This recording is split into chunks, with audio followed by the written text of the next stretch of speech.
Hello there, how are you doing? I hope fine. Today I'm going to do a video about submission.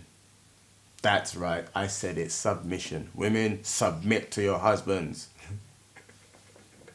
They throwing things, dodge. um,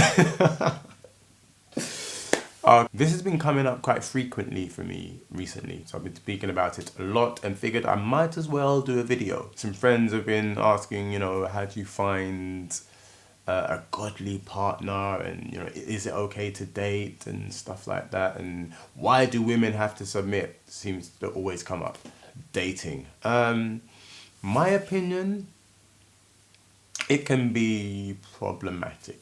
I think the modern day dating culture puts too much variety on the table and then confuses. I'm more a fan of kind of doing it God's way, and some people will say, yeah, but dating, it doesn't have to not be God's way and whatever. I don't know, but I take my biblical precedence from Genesis, from Adam and Eve.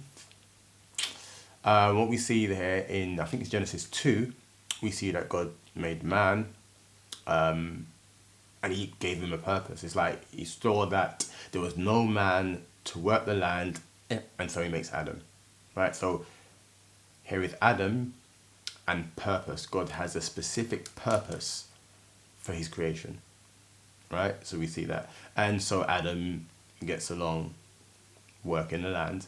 And then God says that it's not good for man to be alone. Right? He sees that Adam's alone and makes a helper for Adam, Eve. Now, I think what's really important here is that God specifically made Adam for a specific role, for a specific purpose. And so what I say to my friends, to my female friends who are like, oh, how do you find a good man? I think first of all, in your single time, you should be really working on getting closer to God, following Jesus in a very practical and intentional way. You should know what God has called you to do specifically and generally. And generally, I mean the Great Commission, which really should be every Christian's kind of main kind of focus, really. Like, it may happen in your architecture job or in your acting profession, or but the Great Commission is essentially what Christians have been called to. So in your single time, work on getting closer to God, identifying his purpose for you within the Great Commission. So once you've done that and you meet a guy, maybe very early, you need to know what his calling is. Like, if there's no point in going on dates talking about kind of movies and having fancy dinners and getting kind of emotionally attached to somebody, and you don't even know if you're going in in the same direction. So primarily, you need to know what is his God-given mandate. So ask him.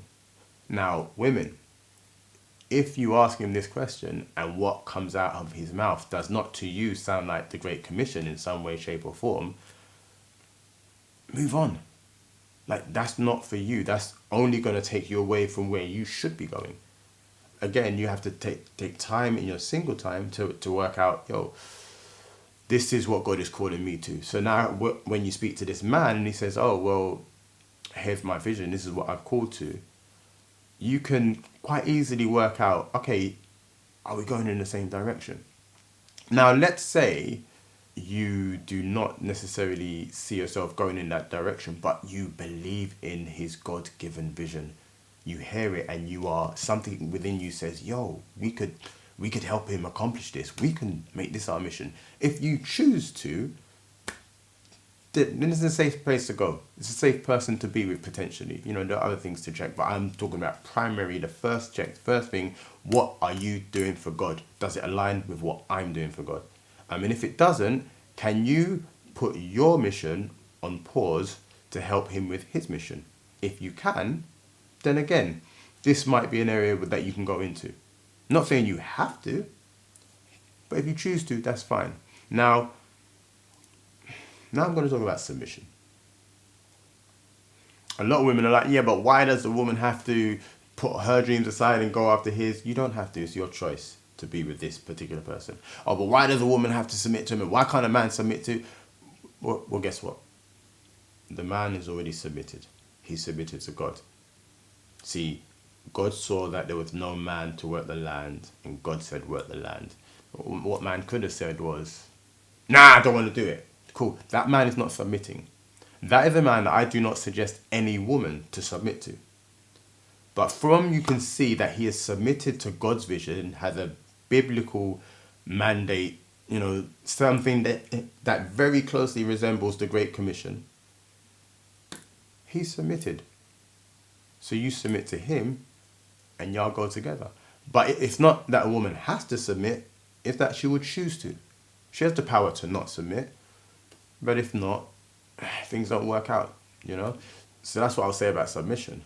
And I think another thing to point out is that, I think it's Ephesians 5, men are told, husbands, love your wife like Christ loved the church. What did Christ do for the church? He died for the church. He sacrificed himself, the worst kind of death. So this is what men are being called to. And if he's doing that, the question turns into, why wouldn't a woman want to submit to him? No, why should she? Women, find out what your role is for God. Be about that. When you meet him, find out what his agenda for God is. And if it goes in the same direction as yours, then we can start seeing, do we like the same things and do the bits that can kind of get emotionally attached. But I think before you work out, is this God's best for my life? It doesn't even matter how much you like him or how hazel his eyes are, how tall he is or how cut he is.